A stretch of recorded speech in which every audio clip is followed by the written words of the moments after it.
Statu quo en tête de la ligne de la Liga, amis barcelonais, amis merengues, statu quo en tête de la Liga parce que les trois clubs qui mènent la danse au niveau de la Liga ont gagné leur match. Voilà.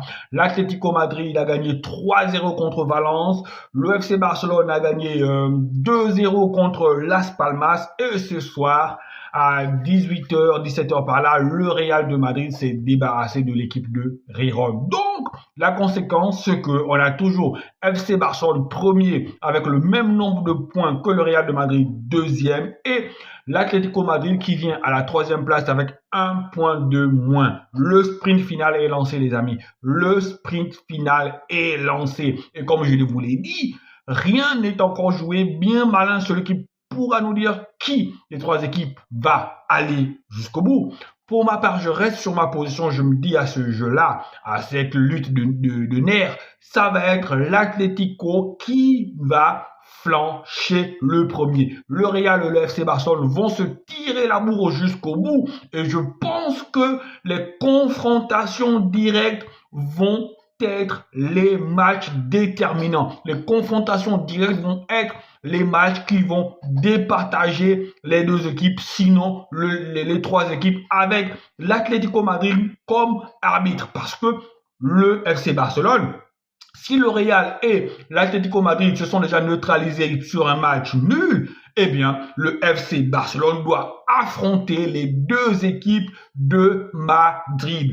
Pour le FC Barcelone, l'équation est simple. L'équation est simple. Il faudra gagner tous les matchs. Il faudra surtout gagner le match retour contre l'Atlético Madrid qui nous avait, par je sais pas quel miracle, battu au match aller. Donc, il faudra que les hommes d'Hansi Flick puissent gagner le match retour. Et il y a ce classico entre le Real et le FC Barcelone à domicile à Montjuic. Ce match-là aussi, même si je pense que ce match retour-là, ce classico retour-là, le FC Barcelone ne dominera pas de la tête et des épaules cette équipe du Real de Madrid qui revient très bien. Mbappé, je pense qu'il a affûté. Mbappé ne sera plus 12 fois hors jeu. Il y aura des possibilités pour ce Real de Madrid-là.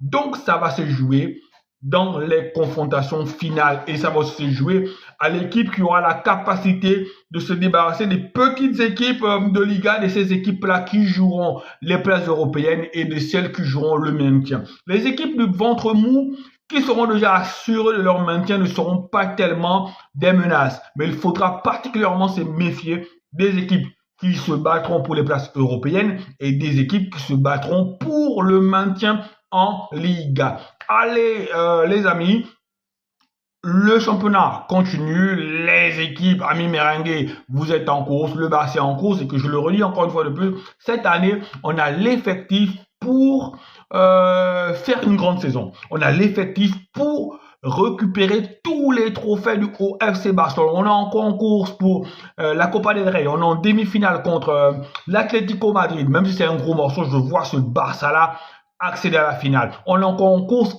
pour la Liga. On est premier, on est en tête de la Liga, donc on a notre destin entre nos mains et on est encore en course pour la Ligue des Champions parce qu'on est tombé du bon côté du tableau, là où le Real de Madrid doit faire une grosse performance pour se hisser au moins jusqu'en finale. Je sais, le Real de Madrid n'a jamais eu de problème pour faire des grosses performances pour arriver en finale, mais je pense que lorsque vous avez aussi un parcours un peu plus soft, ça permet de garder ses forces et d'arriver frais en finale.